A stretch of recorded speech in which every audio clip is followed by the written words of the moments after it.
Hey, this is Tracy Lewis with Stuff and Things. Welcome to Winter is Coming Wednesday, episode 21. I had the joy of a second crafting class at the Great Outdoors before we left. We left on Monday. So Friday we got to make 3 Christmas cards, and I have noticed that the products used are not 100% current. So you will see a few items on these projects today that are not current. But before I get to the 3 Christmas cards we made, I want to share my Thanksgiving stash. I might have a couple more lurking about, but I collected them all up, and this Sunday I am going to set aside my time to address and get ready to mail all of my Thanksgiving cards. I will mail them out on Monday, so they have plenty of time to get to everyone before Thanksgiving. So this is just going to be a quick walkthrough. A couple of them I'm going to make adjustments to.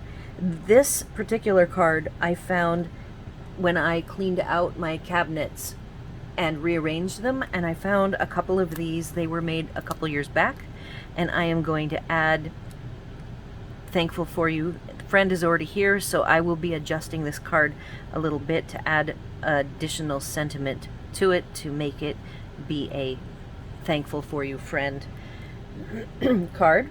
I have a sentiment in mind that does that.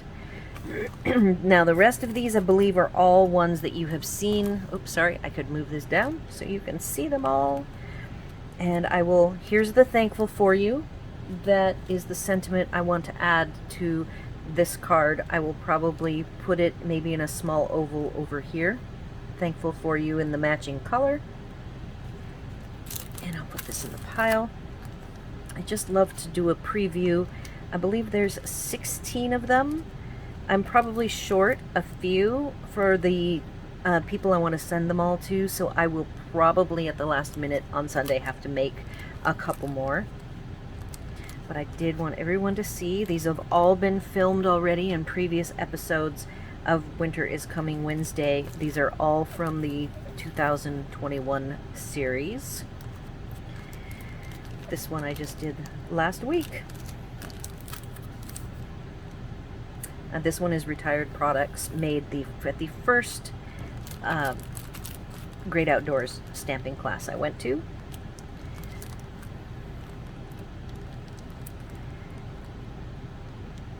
This is loose in here, I see, because Grateful is covered, so I have to piece all of the pieces together on that one. But for the most part, they seem ready to go. So Sunday will be my day to clean up. I might need as many as 18. And so that is what Thanksgiving looks like. I just wanted to share all of those. And now the first 2 cards that I made in class, we worked on them together somewhat. And this was a different instructor, but she was very good. It is a spiral card, I guess you would call it. So its final dimensions are still 5.5 by 4.25. And she gave really good directions on how to create the base. And so I have at least the first piece is a full, she might, since this is cut off here, I seem to remember that it matched up perfectly. So I always pre-cut my card bases and card fronts down, all my pieces, even the colored ones. And so they're all folded at 3/4, and then this last piece is only a half. So it is possible, I was trying to see if I could tell, and I believe that the base piece that you start that actually folds into the square is cut slightly larger. So I believe that is the case, but I'm going to give you the tips that she gave us. Remember that this is the mountain side, this is the valley side of the scores, and on the mountain side of the scores is the ones that you want to have fold in. It's a little bit counterintuitive to me. So there's that fold.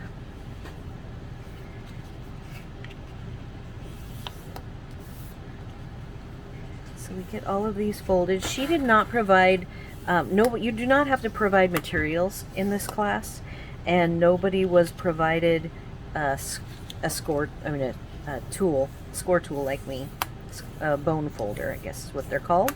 But everybody managed to make it through just fine. And here was the tip that she said. At the second fold, you're going to add your adhesive. In Florida, I also learned it is so humid, they have stopped using adhesive tape runners. They use glues. So I am just gonna grab my mono glue and add some glue to here, and then I fold it over at the second fold. Once it is glued, you can see that then it will magically turn into the square when I lift it up. So I'm just going to show you, because that is the best way. If you want to cut your paper so that there are 4 3/4 inch scored lengths, you would just have to cut your paper to, instead of 5 1/2, it would be 5 3/4. All right, so I've got my glue. I am folding at the second fold, and I'm going to put it straight down.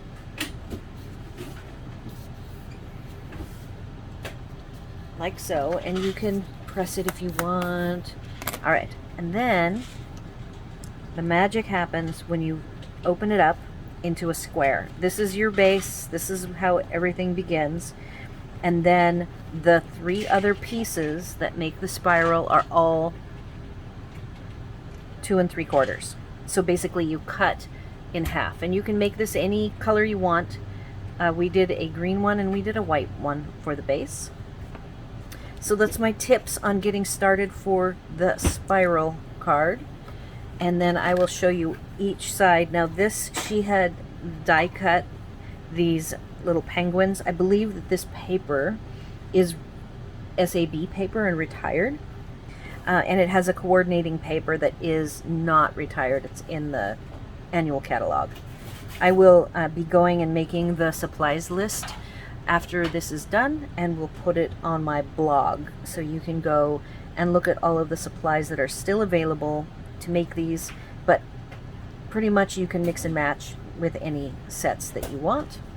So that's on one page. We did a joy. This is a piece of white with a mat below it. She die cut some little trees. Here's another paper. None of the folds have any 3D elements because she wants it to fold flat for mailing, which this is a nice flat fold, perfect for mailing. I do think that there is room for some carefully placed dimensional items, perhaps a bow. You'll have a hard knot, so you'll just want to carefully place whatever embellishments you're going to add. And I will probably put some flat embellishments, you know, like a sequin here and there.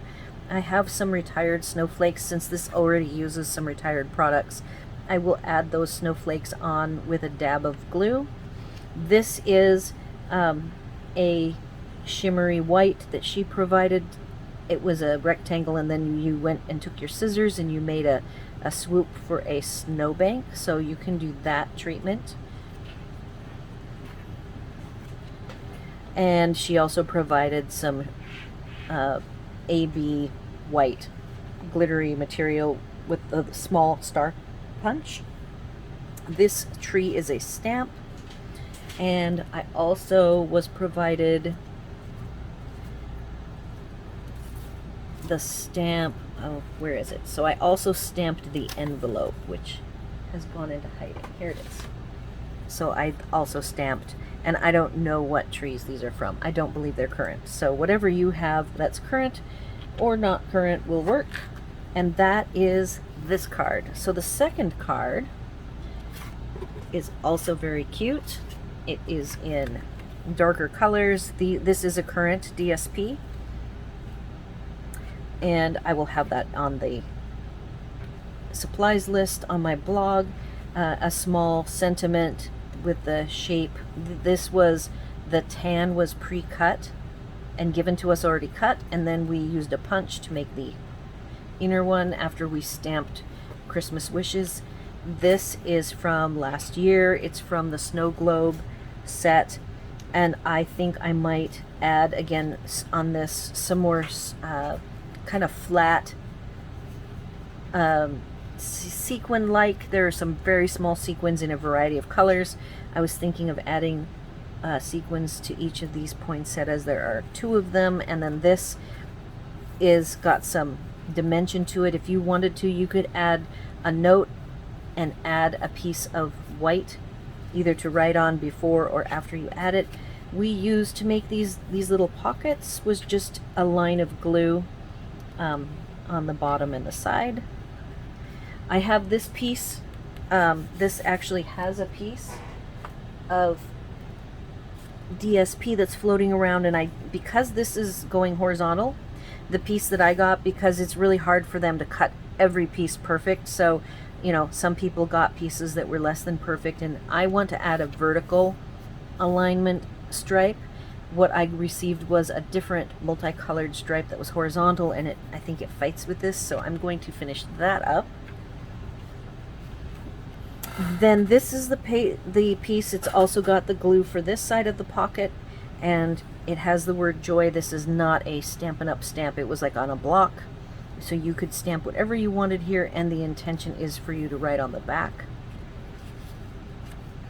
And again, I might add one bow somewhere, a very small. There's the crinkle white, and the crinkle white is so delicate. I think that you could make a nice bow and it would be mostly flat, and I might add a bow to this page sheet right here. And again, I was going to add some snowflakes here. I could even add, if I don't find enough visibility, if it doesn't show up enough, I can put a couple on the trees. So that finishes the 2 spiral cards that we made. Again, it's 2 3/4, then score 3 times at 4 times. Score at 3/4 of an inch. You can either leave your sheet the 4 1/4 by 5 1/2, or if you want to add the 1/4 of an inch, you can. I think that this looks just fine. Make sure your mountains go inside your square. You fold at the second, add your glue to the end, fold to your second score, and you have to keep working it. As you add each element, go ahead and flatten it down and make sure you take your bone folder so that when it's all finished, it will still lie perfectly flat to go in your envelope. And then the 3rd card we made, which was super fun, and I really like it, is this fun snowman with his little sled. And this Christmas paper, I believe, is current, but I have to do a little research on that. And then we added the Let It Snow that coordinates. This is a nice, I really like the elaborate inset, and all it is a double mat with a thin strip of DSP, and then the little tree that was already cut out for us. We just took it from a jar. Be sure if you do the fold over, fancy fold, that it goes underneath your 2 mats so it's nice and stable. And another trick that she did that I do all the time is this black mat actually has the cutout for the circle, this circle right here, so you're using every bit of your paper. Nothing goes to waste. And then I will also go grab those snowflakes, and I'm going to add some snowflakes to this. Now this one I could add some dimension, like I could add a bow somewhere. I don't like that it doesn't have a sentiment, so I was going to dig through my sentiments and add something on the front, and then have it coordinate with the Let It Snow in the back. So a little bit of work left to do on these to get them ready for mailing out at Christmas time. Love all of the cards, love the classes. The people were very nice, and they had really good tips to share with everybody. You can tell they are used to having people come to the class who aren't card makers. In fact, the person across from me, she had only been to this card class 4 times, and that's all she knew. So she liked sitting next to a demonstrator so I could help her, you know, and give her additional tips and hints. because the person teaching has to walk through. There were like at least probably 18 people there, and so she was wandering around to the different groups. We sat in on 3 different tables in 3 different groups, and that's why it's 3 cards. So each group is making 1 card, and then it all rotates, and the people sit in place. So I hope you found this all fun and interesting. I loved it at TGO, and hopefully we will be able to get a property there, and I will be able to be a part of the community. Be sure to like, share, and subscribe. Leave any of your comments or questions or suggestions on this video. Be sure to go to my blog, which will have the supplies list of everything that is available. And thanks for watching.